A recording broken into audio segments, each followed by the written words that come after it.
Welcome to a webinar from Westchester University and the Office of Social Equity entitled What You Should Do If a Friend Comes to You About Sexual Misconduct. And so what we'll talk about in this brief webinar is if you know someone who has experienced sexual misconduct that comes to you, what are some things to keep in mind? So just a couple of reminders to go over to think about how to care for the person, provide them support, and connect them with what they would like to do next. Know that in this webinar we don't get deep into the definition of sexual misconduct, but there are other webinars on our website to check out that walks you through the policy as well as definitions about sexual misconduct, consent, and also what further to do about sexual misconduct in a broader reporting sense. But today our conversation is about how to care for a person who's coming forward about sexual misconduct. So if you have a friend who has recently experienced a sexual assault or sexual harassment, they're coming to you because they trust you and they think that you will hopefully hear them and help them figure out what to do next maybe. Key things to remember are to show care and empathy and to provide support. And that may be a range of things for this person, but the biggest thing is they are coming to you because they are starting to get ready to talk about what's going on. And so please keep those key pieces in mind when working with them. Try and help them find information and resources, and that will be key to help them make the best choices for themselves of what they want to do next. And this can be from working on things that you find on the internet, and we'll be providing some websites in this webinar that'll connect with a variety of resources for both students on and off campus, as well as for employees. So if someone discloses, if you can, find a time and a place away from others for the person to speak with you. If you plan a conversation, try to find somewhere private. If you're in a residence hall, if you can find a quiet corner, or if you're able to be in your room without your roommates or your suite mates or apartment mates. If it's a spontaneous conversation, hopefully you'll be able to be in a quiet area so that the person can feel comfortable and not feel like they're going to be overheard. If you can, provide as much support through positive phrases. Sorry that this happened to you. It's not your fault. I'm glad you're telling me about this. Helping the person realize that disclosing is that you're hearing them is the first piece, and that also that you care about acknowledging what happened to them, how they're feeling about what happened to them, and especially the piece about, I'm glad you're telling me about this, that you're able to help provide them supports for next steps for what they feel they want to do for their situation. Another key piece is helping to stay calm. This will help them be able to think about their own emotions and their own feelings as you're able to calmly hear what the person has to say. Also allow the person to share their feelings. They may have a range of feelings related to anxiety, anger, sadness. So let them share where they are at and what they're feeling and validate their feelings as they talk about their experience. Other pieces to keep in mind, if the assault was recent, encourage the person to seek medical attention. And even if it wasn't recent, if the assault was within the last 72 hours, the student or employee might be able to still go to the hospital to have an exam if they're interested in reporting the incident of sexual misconduct. Now, even if they even think they might report in the future, it's good to get that exam as soon as humanly possible because they will be able to collect evidence. Also, they can treat for any medical concerns that the survivor may have at that time. If the person is not interested in seeking medical attention for reporting purposes, they can still go and get medical attention for treatment of sexually transmitted infections or pregnancy, if that's a possibility, depending on the survivor situation and the assault, and also just overall care and connection to resources. So know that the Student Health Center can also take care of testing for sexually transmitted infections, providing medical care in that way, but they do not do exams if the person is interested in reporting and collecting evidence. Those must be done at the hospital. Also, do not interpret calmness or composure of the person to mean that the assault did not happen. Everyone reacts to stressors differently, and so some people are really calm under the most stressful of events. Other people might be really angry. It really depends. So know that as a person is telling you the story, the experience will range for them when it comes to emotions. So it doesn't mean it didn't happen if they're extremely calm.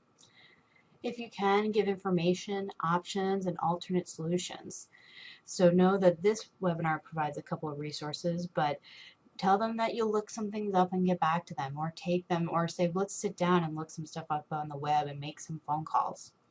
A big piece is try not to be too overprotective or patronizing. You want to help them, give them the information so that they can make decisions, and empower the person to make those decisions so that they can figure out their next course of action.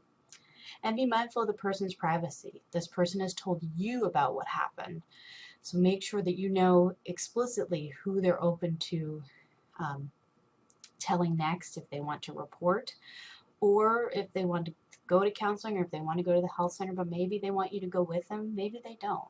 Let them make the choice about next steps, especially related to their privacy and the situation that they experienced. A couple things to also know: it's okay to have moments of silence in the conversation. If you're talking with a survivor, know that it might be good to pause and allow you to collect your thoughts as well as for them to collect their thoughts. And you're not going to have all the answers. There are a lot of resources on and off campus to help you and help that survivor. And the biggest phrase you could use is, I don't know, but I can find out. We don't expect everyone to know all these things or to know how to respond to sexual misconduct, but the care, empathy, and support you can provide and say, I don't know, but I will help you find those resources are key. Because it's important to remember that this person may want to start counseling.